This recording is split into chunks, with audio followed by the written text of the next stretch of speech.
Welcome to AccessBase2000 Training, Module 1, Software Overview using Windows 7. The AccessBase2000 software package includes the AM3 Plus, AE1000 Plus, and the AE2000 Plus. Upon opening AccessBase2000, you will be directed to the Acme Manufacturing Database. To familiarize ourselves with the software, we have added a panel and card holders for this demonstration. We will use this database for this module, but it is not recommended for use as an actual database. Information on creating a new database is available in Module 2. Before we get started, it is important to note the AccessBase2000 manual can be accessed by navigating to the Help drop-down menu on the top ribbon. Selecting this option will provide screenshots and explanations on various topics. In this module, there are 5 basic areas we will cover.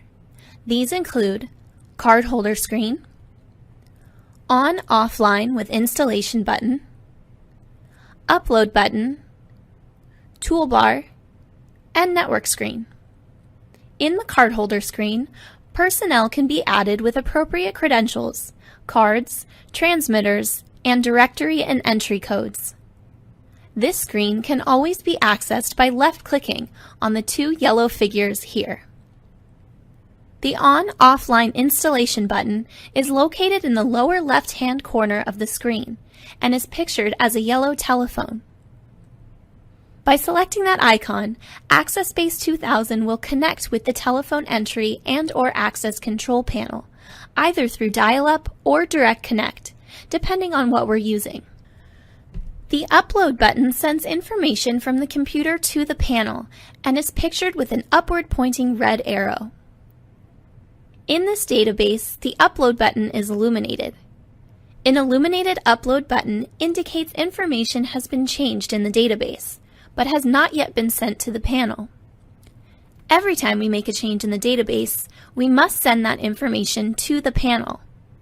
If we are not connected to the panel and we select the upload button, a number of packets in between the send data, or SD, and receive data, or RD, on the left of the screen are put into the queue. By connecting to the panel, the number of packets will decrease as they are uploaded. After programming, we want to see a 0 in between the SD and RD, and a grayed out icon here. By placing a checkmark in the Disconnect After Programming box, AccessBase2000 will automatically disconnect after the programming is complete. The toolbar, pictured as a hammer and screwdriver, is used to navigate to various screens. By selecting the toolbar, we will see the following selections: Global Network Settings, Credentials, Network, Access Base, and Printer. The Global Network Settings screen includes settings that affect the entire installation: door validation groups or access levels, floor validation groups, time zones, and door schedules. All of these topics will be covered in Module 4.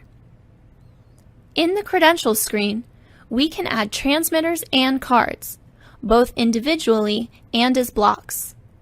It is important to remember that these transmitters and cards will not be active until they are added to a card holder. This information will be covered in Training Module 3. We can also view the entry and directory codes in the screen, but they cannot be added. Nodes or panels are viewed and configured in the network screen. In this installation, we have one AE1000 Plus in Network A. In AccessBase2000, we can have 8 nodes networked together via RS-485 communication, and 8 networks, for a total of 64 nodes. These can be the AM3 Plus, AE1000 Plus, or the AE2000 Plus. In the Access Base field, we can create operators that restrict the view of specific screens.